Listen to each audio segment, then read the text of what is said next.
Good morning, everyone.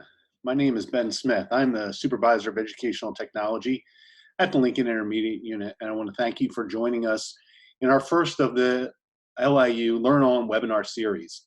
This webinar is called Best Practices for Online Learning, and it's our kickoff to our series that will be going on all week during this week of shutdowns that we're looking to try and help schools ramp up their support for online learning. We have a great team that has been working with us at the intermediate unit across several of our divisions, and you can see the full list here and the way that you can contact people. This webinar is a little bit different in that if you're already becoming an expert in Zoom, you'll notice that some of the features that you normally have been disabled. The first thing is, if you have questions, you can put them into the Q&A pod. So if you take a look at the little button that's here, you're going to see that that is going to be enabled for you at the bottom. Chat and the microphone and the camera have been disabled due to the large audience size that we have for some of these groups. Post your questions, and remember that the responses that we give will be visible to everybody that's in attendance. If you'd really like to use your microphone, you can raise your hand and one of our panelists will contact you to show you how to unmute your microphone and be able to speak.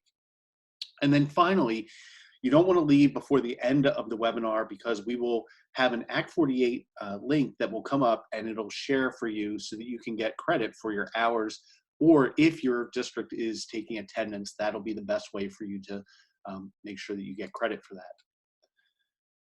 In addition to the Act 48 credit, you could, if you are watching, make sure that you enter that information in. This is only available to PA educators who have their valid PPID number.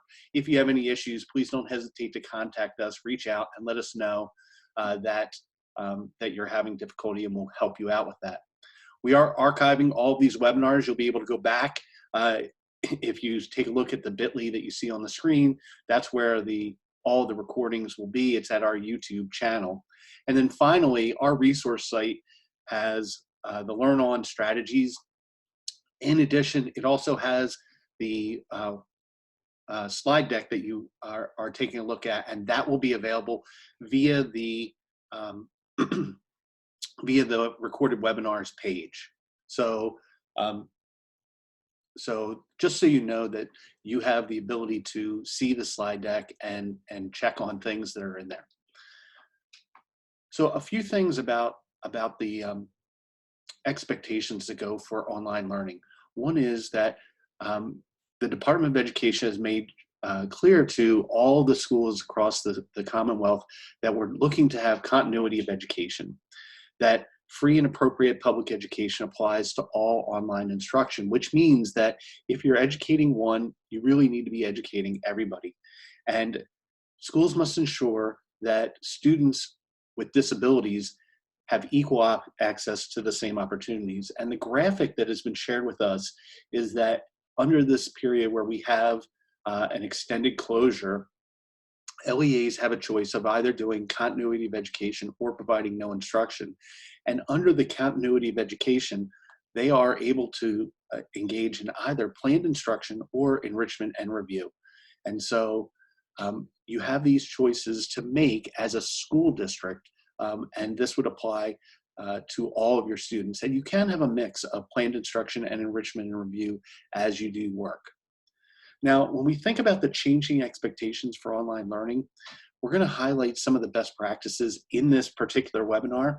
So we're not going to cover all of these details that you see here, but we are going to highlight them throughout the webinar. So as you scan through, those are really our top 3 priorities of less is more, using video, and being clear and communicating such to your students. The outcomes for this webinar are that you're going to hopefully, at the end of this, understand and be ready to apply the best practices in online learning, and also know where you can get extra supports. As we think about our best practices page, most of the information is there, but there are some things that are going to be a little bit different in terms of how we conduct this particular webinar. So the first thing I want to start with is it's complicated. That this is a, we know this is a difficult and unprecedented time, and for some of you, you might be struggling a little bit in order to see how you can get your learning to be online and how you can reach all of your students. But one thing that I will say is that please make sure that you're following your district guidelines. What they're working with is also really complicated as you think about all the different employees and all of your students and things like busing and lunches and facilities and all types of things. And we've been working with district leadership to help them figure out plans and communicate out such. We also want you to know the lingo and not be hesitant to ask questions. Um, you know, just to begin with, when we think about learning online, synchronous or asynchronous, like this is a synchronous session where we have all of our attendees sort of working together. We have more than 550 of you on together with us right now. Asynchronous learning is what's going to happen if you're watching the webinar archive or you're doing some work outside of that. Um, in addition, you know, as we make all of these different uh, decisions, we're trying to do it so so fast. We want to be careful not to have paralysis occur by analysis. That there are some things that are going to have to happen, and we've been talking about not letting perfect get in the way of good, and and making sure that things work in the best way possible, so that um, you ask those questions like, how do I do these types of things? And not getting into that trap, so that you're not in a situation where you feel like you're being overwhelmed and you're, you know, it's kind of like the YouTube sensation. You can sit down in a YouTube video and you can start watching, and then hours can go by before you actually come back to, wait a minute, what did I start with? And so you do have to jump in there and you have to get started somewhere. And we want to make sure that we consider that type of action and get started. That's one of the big things. And of course, you know, making sure that we don't have this situation where we consider every single factor, but we do want to consider some of them. And I'm going to begin by talking a little bit about the social emotional component. And one of the things is you have to be yourself. If you think about your classroom and how that works, you know, it can be one of those situations where you just want to make sure um, that you can transmit that through the online medium. So, you know, for me, I think that I love to laugh and joke around with my students. And so, you know, at the beginning of videos, I might tell them a joke like, pity the poor electron. He thought he was a proton, but he wasn't positive. And things like that, that can sort of allow us to reconnect with our students. And also check in with your students. You know, you ask them how they're doing. I know, you know, a lot of times in the protocol of an online meeting, you know, it starts at 9 o'clock and it ends at 9:30. And so we want to be all business, but we do want to ask people how they're doing. And um, if I were to go to a meeting at my job at my school, I would probably arrive a few minutes early and I would be chit chatting with people who are talking, you know, just independently with one another. And you know, we miss that sometimes because when we join into a Zoom and you have, you know, the little Brady Bunch screen up, you can't see that, and you aren't able to sort of chat in the same way that you do that. So things like saying hello and asking about others, those are really important pieces to the um, the social emotional component. And I think that when I think about this, it's the most important piece that we sort of see happening across the entire um, closure that we have, is being able to reconnect it with another, and then check in with yourself as well to see how you're doing. I know just in my house alone, you know, we have my daughter is an architect who's working from home remotely. My wife is a school counselor who's working remotely. My son is a college student who's working remotely. In fact, it's possible all four of us are on Zooms right now. And so you just want to make sure that you're thinking about that. And also remember that designing instruction should begin with empathy. We've actually began with this school year as we think about how we do curriculum writing using the design thinking process.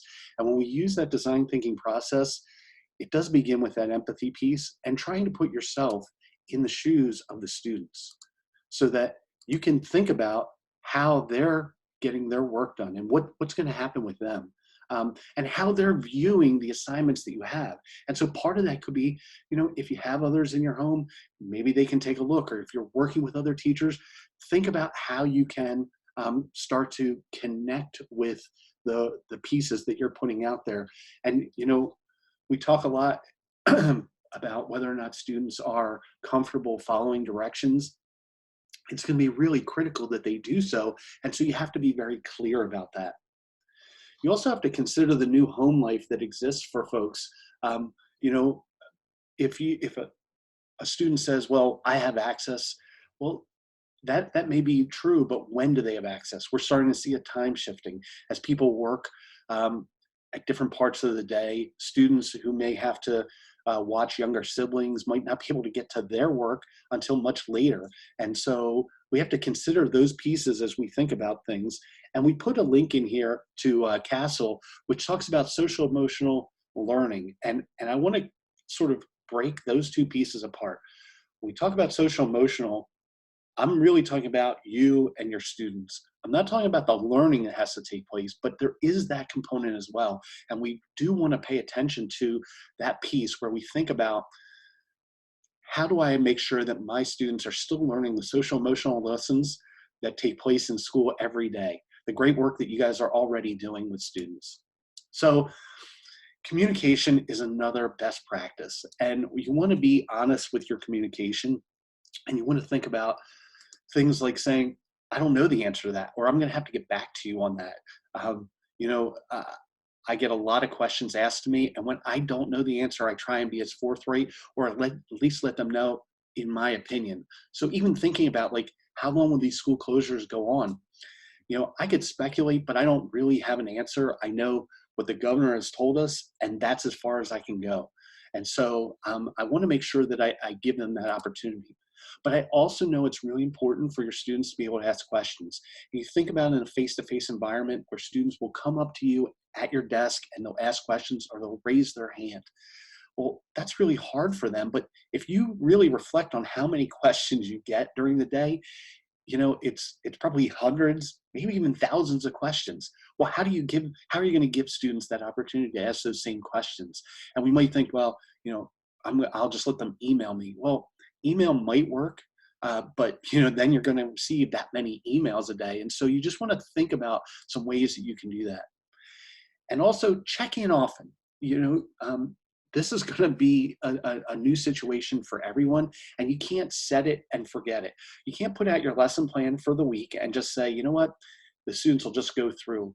And you really want to try and see if you can get feedback pretty often from your students as to how they're doing. So that can be done through a Google form where you just ask them, how are you doing? What questions do you have? And you can get feedback from your students. And this is going to be different because if you're teaching or working with a small group of students, 30 or less, it's going to look very different than if you're teaching and you're trying to reach out to 100 students, or even in some cases the entire school population. So if you're a librarian or a school counselor, or some other type of specialist who works with the entire population, you have to think about how that works. And also, when you're checking in, thank the students for their work in the class and recognize that it is a lot for them to manage as well. So trying to give them those opportunities to understand. You want to also make things as easy to find as possible, keeping it simple. So trying to have one place where you can take a look and find all the information that you are trying to get. And over communicate. What I find is if I've sent out an email, then I've tried to be explicit, I'm going to follow that up, and I'm going to go back and forth. I'm doing that with the people that I work with. I'm doing that with students that I'm working with, because we want to just make sure that those things that get misunderstood, even in a face-to-face way, are as clear and explicit as possible. And you also want to take the time to explain to your students how online learning is different. And you can look on our website so on the LearnOn website, if you look under parents and caregivers and you go down here, you'll see that Cool Cat teacher, Vicki Davis, offered it's a 13-minute overview, which is actually pretty long when we think about things, but there's an overview on how to learn in the online classroom, and you want to make sure that you're expressing that to students. So another best practice is to make sure you set expectations. And part of that is thinking about how you convert from face-to-face to online and how that's going to work out for you. And when you think about that as a part of what's going to happen in the rest of our webinar series is that, well, we're going to talk today a lot about some best practices that you'll see, like establishing a warehouse and utilizing the time management strategies for online learning. From tomorrow through April 8th, we're really going to focus on how do you change from face-to-face to online. And if you think about, well, I do direct instruction. How do I do that? If I do labs, how do I move from a lab as a science teacher to an online situation? How am I going to be able to do that? So we're going to try and cover those types of things as a part of it. And you want to look for interactivity, which gives the expectation that students will be interacting with one another. And if that's what you want, make sure that as you list out your expectations, that you can list out, we expect that you will be interacting with students or not, depending on what your situation and your guidelines are. And if I go back to our main page and we think about for educators and you go through like the best practices, under the leader section, we actually list out some steps for leaders to think about when they operationalize, and part of it was setting up expectations. And these come from the Intermediate Unit Association that looked at it. And so, you know, for students, what are your expectations for students as they go into this online environment? So you want to make sure that you're looking for those ways that you want them to be interactive. And then create the norms for your classroom. I'm sure that if I walked into your face-to-face classroom, you probably have rules up on the wall somewhere. Well, it's hard to have rules up on the wall, but you want to make sure you establish them and that you have them posted. And maybe as a part of your communications, you always say, here are our norms. So you might have just a few of them, but let them know. You also want to set it clear as to what the expectation is for what students are going to turn in. So that they know exactly what they have to get back to you and where to turn those things in. And remember that for your students, if they're working with multiple teachers, it may be different in lots of places. So you can't assume that they're going to know. You also want to let them know how to participate. And I attached, as an example, a college instructor posted a new syllabus, really, that sort of explains a new set of way of thinking about things. And so if you go to the slide deck, you'll be able to click and link and take a look at some of the things that this person said. Nobody signed up for this. The humane option is the best option. We cannot do the same things online that we did face-to-face. And so again, it's just about setting those expectations for what we want. And so this is an example, as we try and keep this part short, that you have an opportunity to go back and explore. And again, I'll show you at the end where you can get access to the slide deck. So as we think about some additional pieces, there's the organization and the sequencing that needs to take place. And as a part of this, you want to think about creating checklists for students.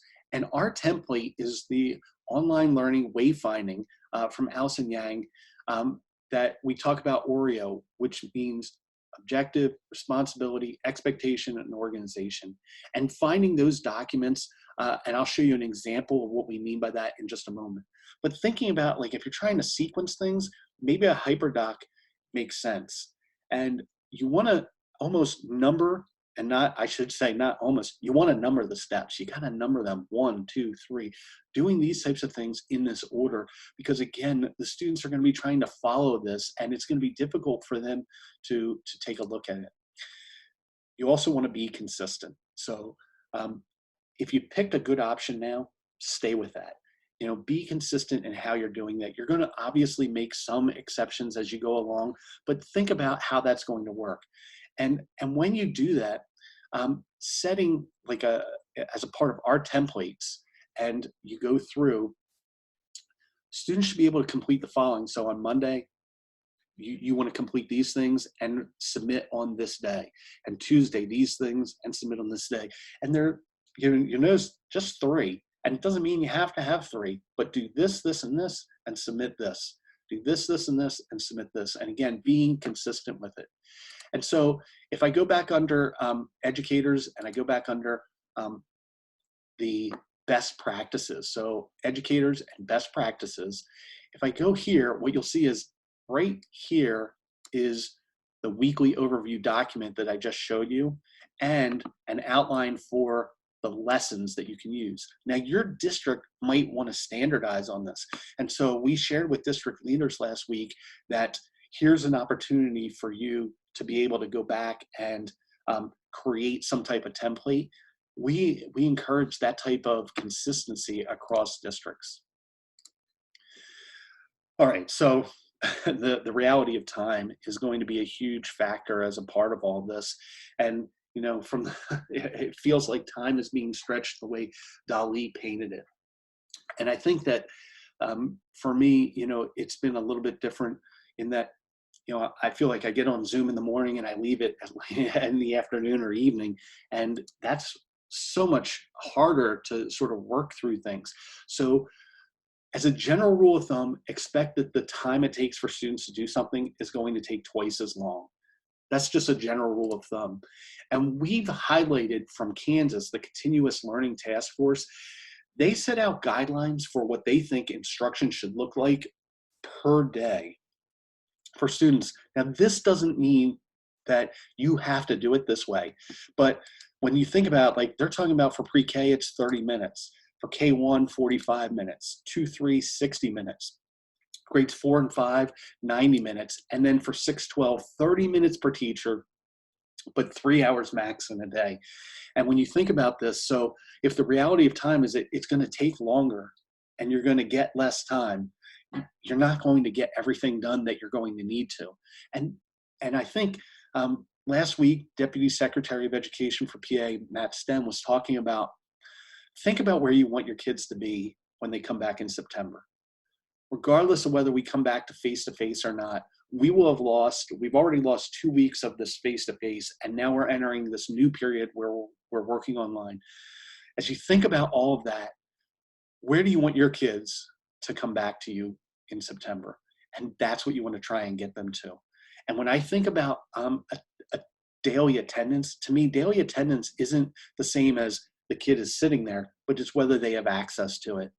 And when we think about the piece of the new home life, and I already mentioned about the time shifting, also keep in mind here that not only are the students going to be trying to work at this time schedule, but they're also going to try to be doing this perhaps at a much different time. And so if a kid at 8 o'clock at night has a question, are they able to get an answer? And I recognize that I'm not suggesting that for all the educators that are on board that you have to be tuned in 24/7, but think about your home life now as well. And one of our employees, every time he Zooms, his 3-year-old son is like crawling around him and playing and doing things, and he's trying to manage and do the best that he can during the day. And so we're gonna do our best that we can, and for you may even see that time shifting as well. Now, another thing that's really important is video. Um, this is a case where I've turned on my camera. You can see me. You can see my little hand gestures and things like that. And I'm trying to connect with you. And so, as a part of this, I actually, have a lot of screens here right now. I have my notes right down in front. So as I look up at the camera, right, this is where me trying to look you in the eye. But I do have my notes down here. I also have another place where I'm trying to monitor things off to the side. So you'll see me looking around. But for video, it can be incredibly important. Let the students see you, even if it's recorded. We found that some research, and this piece is linked into our best practices as well. The research shows that shorter videos are more engaging. So keep it short and chunk those videos out. And also think about all of your students by enabling closed captioning. And so we're going to upload this to YouTube so that if somebody were to look back at it, they'll be able to see the closed captioning.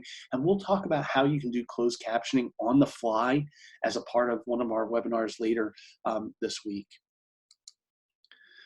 Now, one other thing that I want to mention about interactivity is that when you think about interactivity, it has to come with a caveat. So, one of the things I saw, well, just, if you're an AP teacher, maybe you should just Zoom and you can lecture and record, and that's fine. But remember that that's going to take up a lot of bandwidth. And so Stanford University came out with something that really talks about, like, how do we work on the immediacy piece of getting students to work together, as well as thinking about the bandwidth. And so, like video conferences, yes, like a video conference like this, if I allowed everybody to turn on their microphones and to turn on their cameras, it's immediate, but it's also high bandwidth.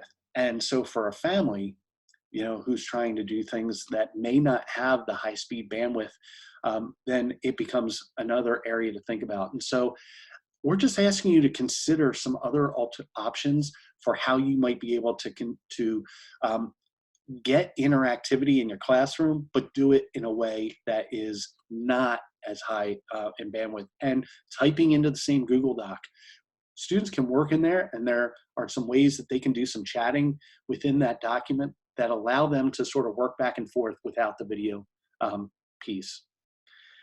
And then finally, you've got to think about all of your kids. And one of the things that has happened, I think, is that when we think about the UDL approach, and in our templates, you'll see there's a UDL, a Universal Design for Learning approach, where you're trying to think about giving multiple means of engagement, representation, actions, and expressions. And so in that template that we showed earlier, where you can get it, you can find that information. But who are your learners that you have to think about? Typically, we talk about your special education learners, and maybe your EL learners, and maybe your gifted students.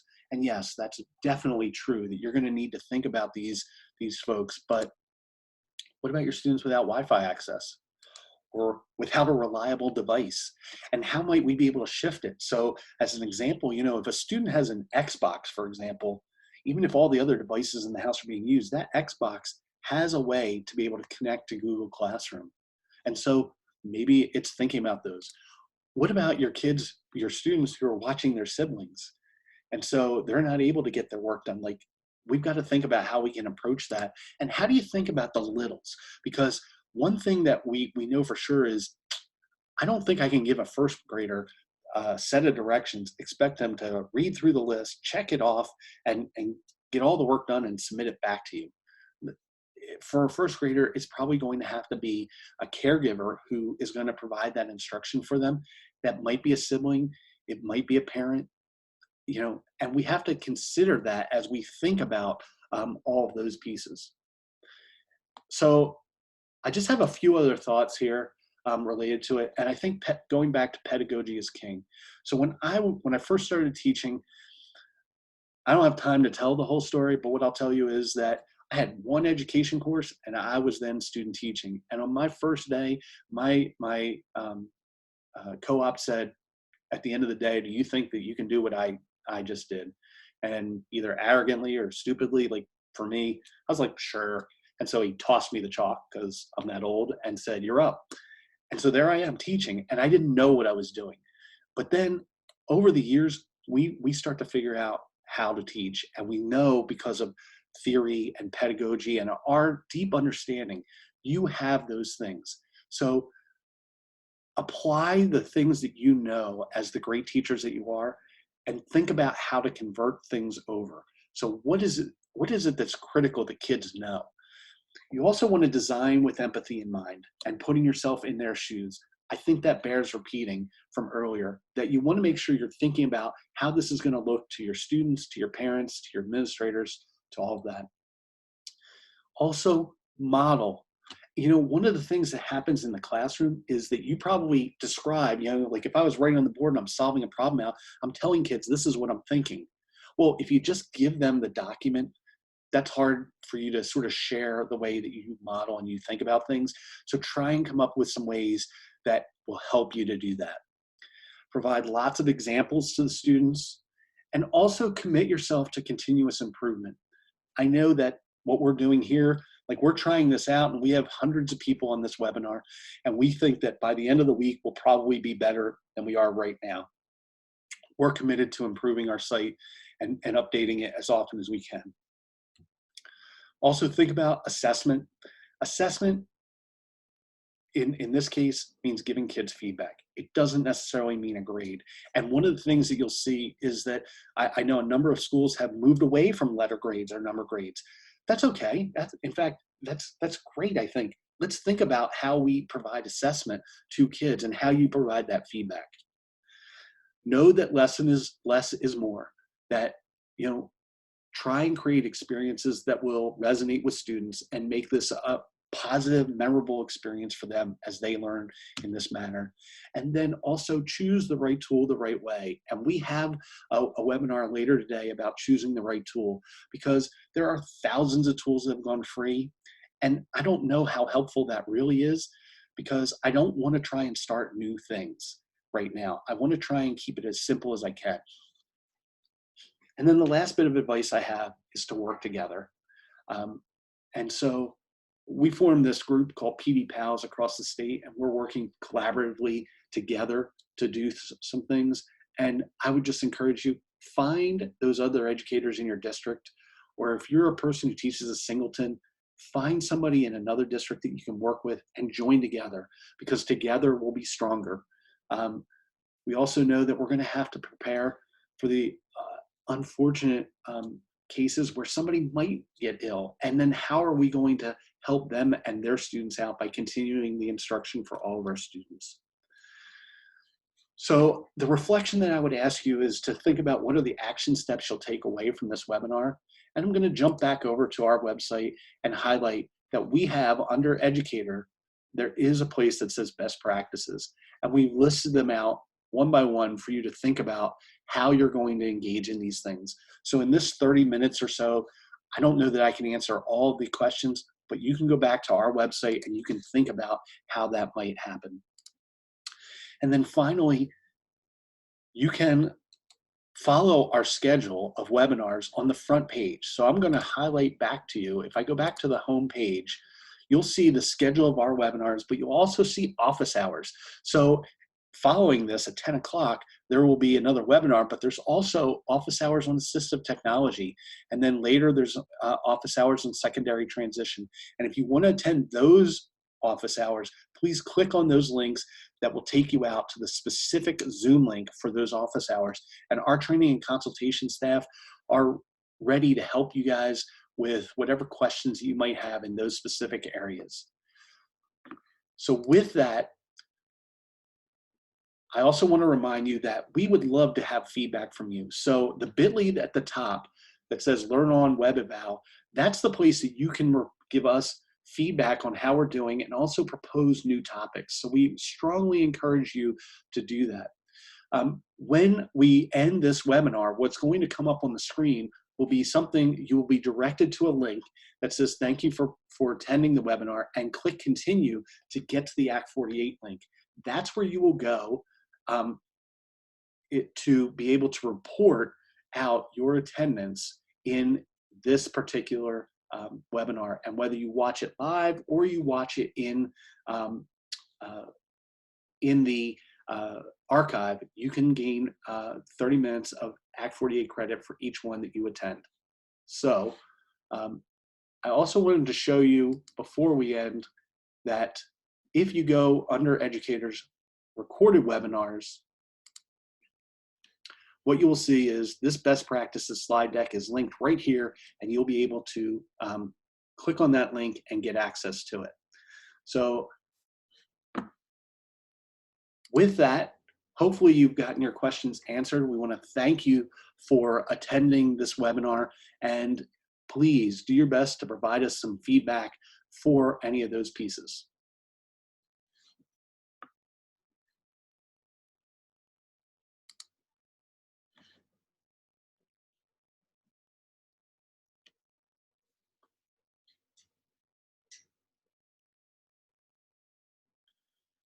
And with that,